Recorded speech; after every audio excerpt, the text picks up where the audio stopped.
تو خود کو خدا بنانا چاہتے، خدا بنانا کہ بھی ہم اولاد کے لیے کچھ کر کے جائیں. مولا علی کیا فرماتے ہیں؟ میراث چھوڑ کے جائیں، کہیں ہمارے بچے بیکاری نہ بن جائیں.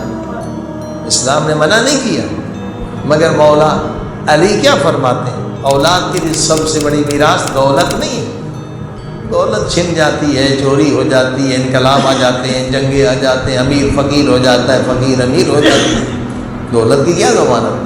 مولانا علی فرماتے ہیں لا میراث کل ادب، اولاد کے لیے با ادب بنانے سے بڑھ کر کوئی میراث نہیں ہے. بچے کو با ادب بنا دے، جہاں جائے گا عزت پائے گا، جہاں جائے گا رزق پائے گا. ادب ادب ادب بڑی چیز ہے.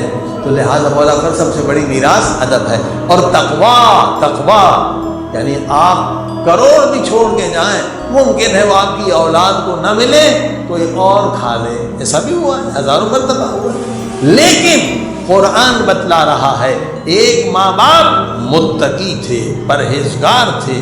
انہوں نے ایک خزانہ بچے کا دیوار کے نیچے دفن کیا تھا. پہلے تو بینکس نہیں ہوتے تھے اور وہ دیوار گرنے کے قریب تھی، تو اللہ نے اپنے 2 نبیوں کو بھیجا.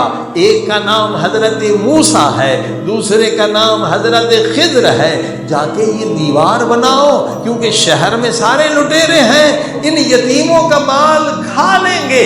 اللہ نے ہمیں نصیحت کی اگر تم ماں باپ متقی ہو تو تمہاری اولاد کے لیے، تمہاری اولاد کے سرمایے کی حفاظت کے لیے میں اپنے نبیوں کو مزدور بنا دوں گا. قرآن کی ضمانت ہے.